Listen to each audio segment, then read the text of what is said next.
Welcome to the Creative Condition Podcast, the show where I, Ben Talon, illustrator and writer, invite people from the creative industry and far beyond to share their story of creativity. Both the nature and the nurture, the chaos and the calm.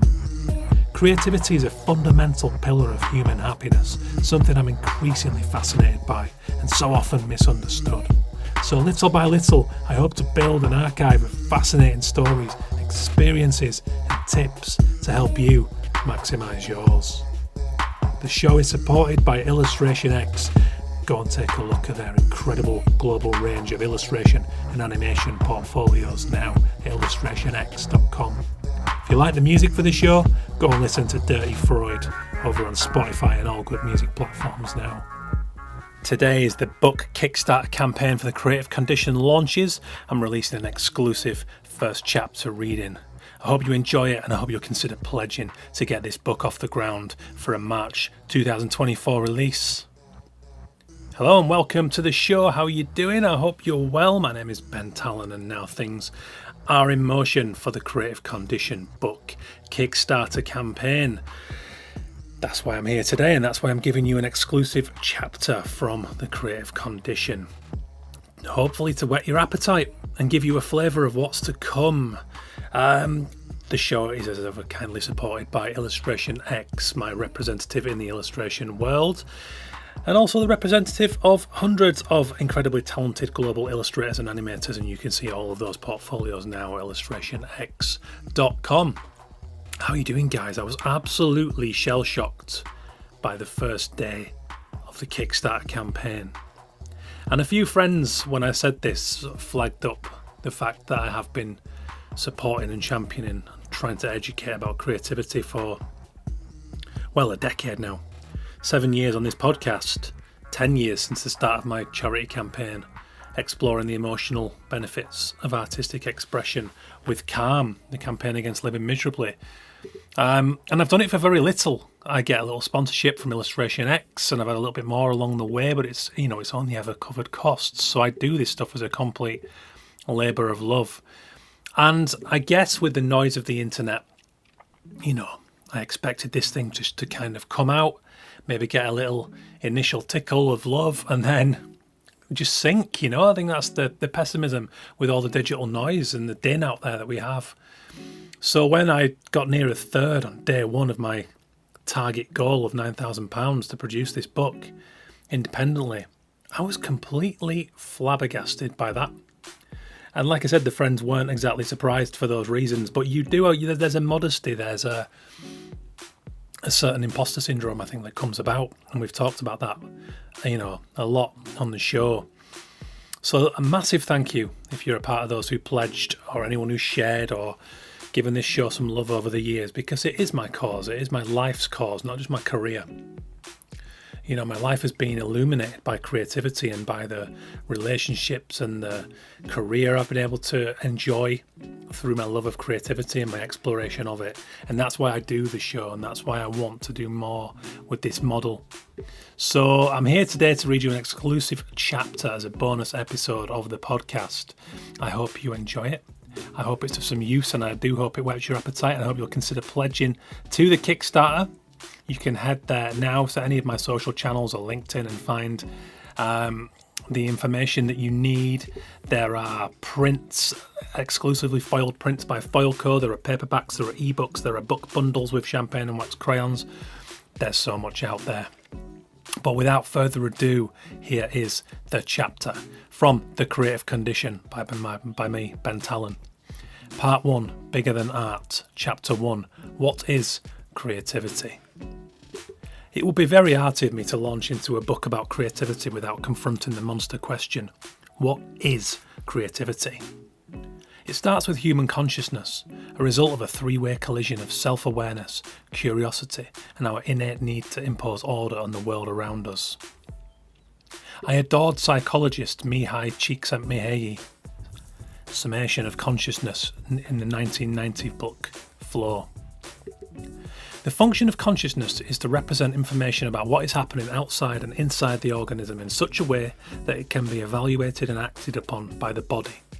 In this sense, it functions as a clearinghouse for sensations, perceptions, feelings, and ideas, establishing priorities among all the diverse information. Without consciousness, we would still know what is going on, but we would have to react in a reflexive, instinctive way. With consciousness, we can deliberately weigh what the senses tell us and respond accordingly, and we can also invent information that did not exist before. It is because we have consciousness that we can daydream, make up lies, and write beautiful poems and scientific theories. In his 1996 book, Creativity, The Psychology of Discovery and Invention, Mihaly describes creativity as an idea or action that is new or valuable. In his iconic TED Talk, Do Schools Kill Creativity?, late author Sir Ken Robinson defined creativity as the process of having original ideas that have value. In his mind-bending book, Out of Our Minds, The Power of Being Creative, Sir Ken uses the beautifully distilled description, applied imagination. When I began observing creativity consciously, somewhere around the age of 17, I enjoyed trying to spot everyone's variation of it. Too many people doubted their own creativity and would go to great lengths to deny that they had any capacity for it, for reasons we'll come on to shortly. I was an art student and I drew, so everyone said that I was creative. And I was. Ironically, not via my drawing back then, but through humour and storytelling in my day-to-day life. But so were the people telling me that I was, but they wouldn't have it. Not like you though, was the common response. It didn't take me long to recognise the importance of separating creativity from artistry, to see creativity's key and varied roles in our lives. Back then, spending my days surrounded by all kinds of creatives, I bought into the idea of some people being more creative than others. That now seems like a misleading and distorted way to look at things. Once you chase the artistry bit away, it's easy enough to see that people are predisposed to certain types of creativity, then affected by their nurturing environments. We are born with certain measurable abilities, athleticism, good memory, or artistic talent, but it is counterproductive to view something as complex as creativity in the same way. Artistry relates more to form and making, usually involving a talent or taste. Whether a thing or person is artistic is at least in part a subjective consideration. My mother-in-law can be artistic in her summer flower arrangements, yet she would argue against this assessment. Neither of us will be right or wrong. Creativity is a human preset.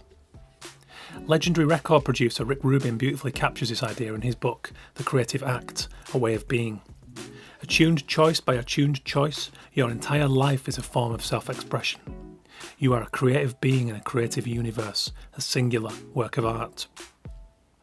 Artistry and creativity are intertwined in a famed relationship, and art is indeed one of the most treasured and rightly celebrated trophies in the human cabinet. But I've come to consider this lazy, default pairing, a catastrophic mistake and an unnecessary roadblock for people who, despite a lack of artistry, might otherwise better engage with their creativity to greater life fulfilment. Ideas and making or changing are the foundational components of creativity, but making, while still a natural human activity, is a gift shared by countless other species. Making in isolation, without ideas or the ability to visualise the final product's onward life cycle, is merely an action or process. Imagination in isolation only serves to alter the mood or mindset of the person doing the imagining. We could theoretically revolutionise all of existence in complex thought and visions, and believe me, I've started revolutions in my head. Haven't we all? An unexpressed idea, no matter how complex or simple its form, cannot live anywhere but in thought, without the chance to begin, as designer and artist Graham Wood beautifully described to me, its constant state of becoming. An action, a medium, and a social and cultural context are required for an imagining to amount to creativity. There are countless forms these actions can assume: verbal, physical, mathematical, symbolic, written, to name a few. This could take place on a computer, in a dance, a rap, a laboratory, a sporting manoeuvre, at a meal table, a calculation. But thanks to the artistic misconception, people don't see the creativity in their day-to-day lives for what it is, a life-defining gift. For the last decade of his career, my dad worked in a hospital. His role evolved from porter into something far more varied that defied any description. He's extremely personable and went to great lengths beyond the call of duty to help the patients he encountered every day. I took great joy from his stories about settling distressed, often elderly patients through means of distraction, conversation, humour and simple acts of kindness such as making tea and toast for them, something for which he was featured in the local newspaper. Of course, as a Yorkshireman, born in the mid-1950s, my dad would never admit to creativity within, but I can assure you these actions would not have been possible without his creativity. What he did was not easy in an underfunded, struggling UK health system where these patients had to spend time in corridors on makeshift beds.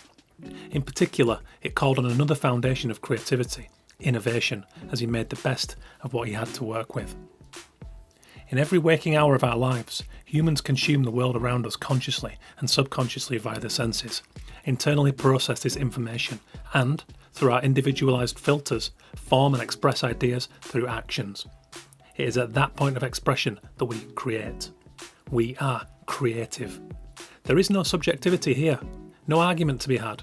Creativity is humanity's very cornerstone, a chief reason for our survival in hard times. Making clothes, building and adapting shelter, avoiding a grisly death at the hands of predators and staying ahead of deadly viruses all required it.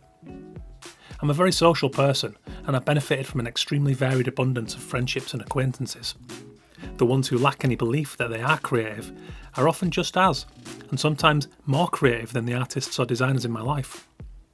But the artistic myth is so embedded in social conscience that shifting this perception of creativity is a mighty challenge.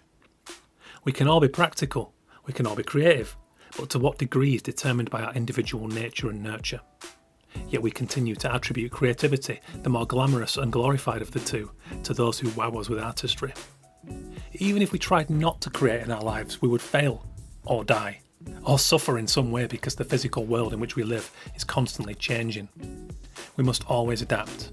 We cannot do that without creativity. Just watch children. They are funny, playful, inventive, responsive and dynamic. They soak up their environment and constantly to learn and to keep growing.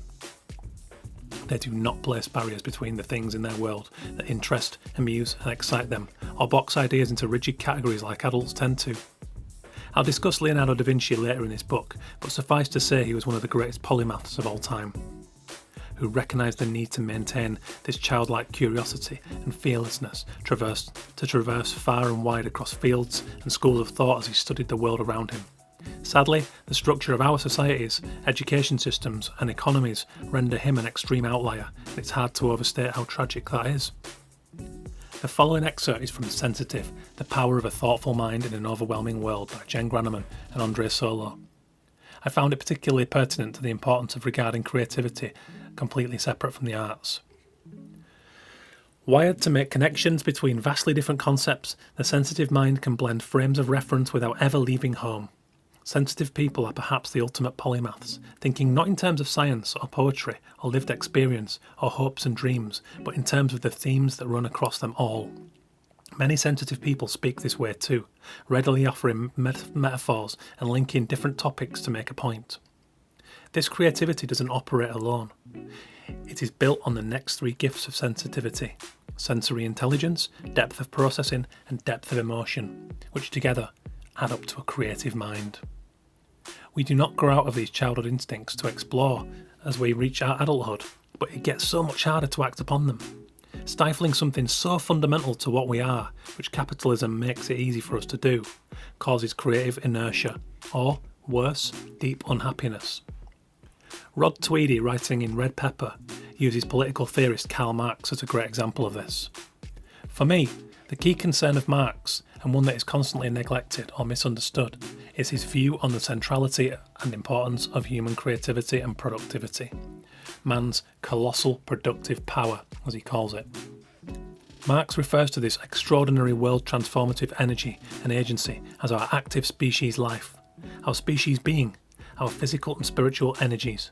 But these immense creative energies and transformative capacities are, he notes, under the present system, immediately taken from us and converted into something alien, objective, enslaving, fetishised.